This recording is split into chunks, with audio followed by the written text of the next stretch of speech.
The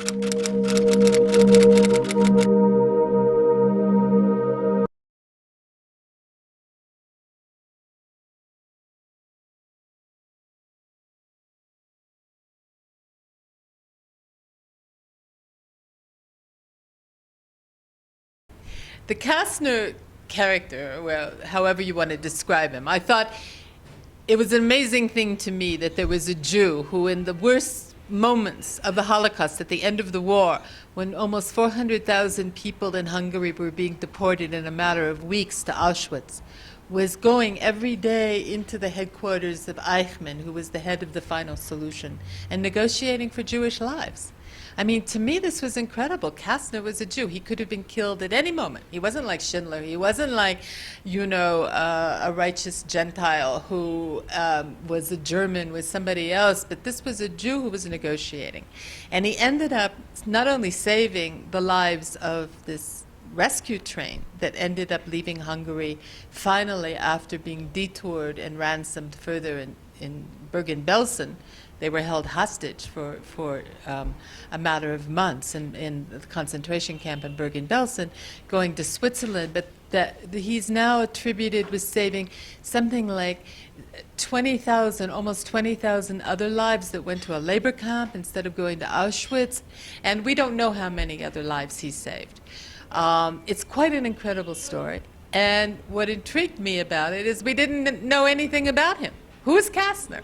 Why don't we talk about him? Everybody knows because of Spielberg who Schindler is. But here's a Jew who was at much more risk than Schindler, and we don't speak his name. And this, to me, was an incredible story.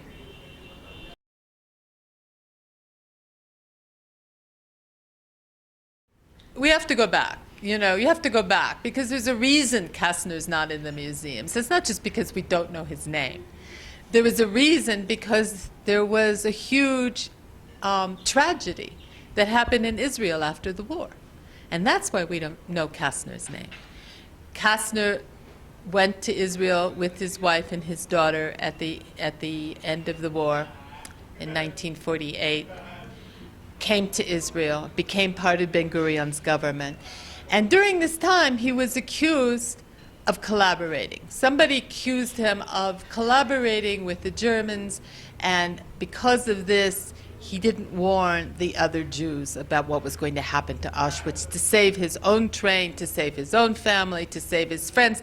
The accusations were legion. There was a trial where Kastner was not on trial, but the government sued on behalf of Kastner because the government was now Kastner was part of the government, so they had to do this libel trial, and libel trials always are very dangerous things. They lost the trial, and Kastner was condemned as the man who sold his soul to the devil. Then what happened, this condemnation, this verdict, was actually turned over. So he was cleared, but before that, it came too late, because before that, Kastner was assassinated by another Jew in the streets of Tel Aviv. So this is why we don't know Kastner. This is why we don't know, because the name of Kastner became so clouded with attacks and allegations and the difficulty of Jews understanding how another Jew could really save other Jews when most could not. This became the problem. So for museums, it's not just about Kastner. Most museums, except for Yad Vashem and the museum in New York, the Museum of Jewish Heritage, have a place for Jewish rescuers, Jews who rescued Jews during the war. Before that, nobody talked about it. Somehow it was always non-Jews who rescued Jews. But the Jews who risked their own lives, they could have left the country, they could have escaped, they could have fled with their families, and instead they stayed, they hid refugees who were fleeing into their countries, they hid children they took care of, they made safe houses, they smuggled, they forged documents. They did all of these things to save lives, are not named. So Kastner, in fact, may be the biggest rescuer, but it's the whole category of Jewish rescuers who are just now beginning to talk about.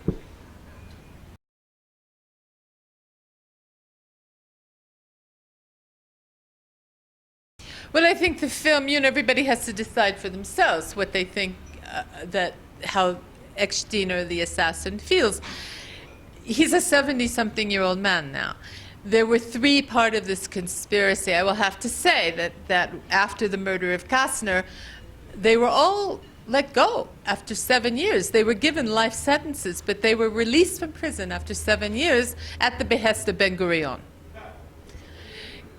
This was a time where Kastner, when he was accused of being a collaborator in Israel, the condemnation, this verdict that came from Halevi, the judge, was equivalent to a death sentence.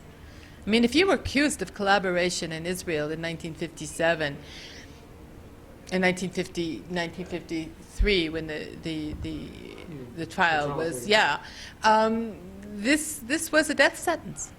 So Kastner was already categorized as somebody who had done something so horrendous. I mean, and of course the appeal didn't happen again until 1958. So Eckstein was a young guy. They're always young guys, sometimes women, but they're always young. And I think there's something very, very important about what Eckstein reveals and how he talks about this. And he says very clearly that he was a stupid young guy who was made to feel important by other people. I think this is really something that is reflective, whether it's a terrorist who puts on a suicide bomb or anybody, they're all young people. And they're somebody for the first time in their life. They feel like they're somebody. And the people who create the ideology, the people who create the political tracks, they're never arrested. It's always the kids, the young people, who go out and think that they're going to be a martyr. And Eckstein says he was a pawn on a playing field that a chessboard he didn't really understand. And I don't think he understood it either, what was going on. Whether he's repentant, I think, he knew what he did. He knew who he was. I think he's very honest about being this person who was played at the same time. Although he says in the film he takes full responsibility for what he did.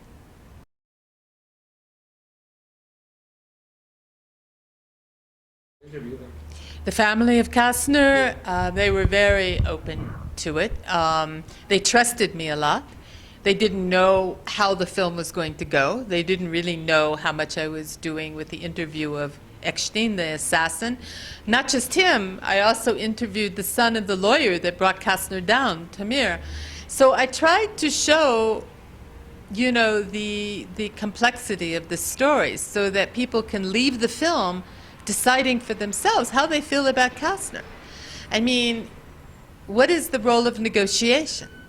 I mean, they say, well, you can't negotiate with your enemy. Well, who are you supposed to negotiate with? Your friends? I mean, this is who you have to sit down with. You have to sit down with your enemy.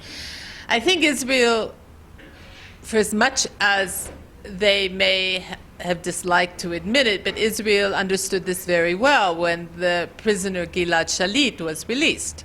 Because after all of the years, after all of the threats, after all of the bombings, at the end of the day, they had to sit down, they had to exchange prisoners, they had to negotiate for the one person. And they did it from a position of weakness. It wasn't from a position of strength. So in fact, it was very much like Kastner did. When you have no other options, negotiation is what you end up doing. Now, could Kastner have done this at the beginning of the war? Absolutely not. The whole reason that negotiations were even possible with the Germans was because they were losing the war. They knew that they were losing the war, and they needed things. They thought that they could get supplies, that they were asking for this. Was this a real possibility that the Allies would give them supplies? Not likely. Was the Allies going to give them trucks to fight the Russians? Not possible. But still, the idea that there could be a possibility of a wedge. And Kastner was bargaining with nothing, because nobody was going to give him anything to really give to these guys. So he pretended that things would come. I think the Germans got a tractor.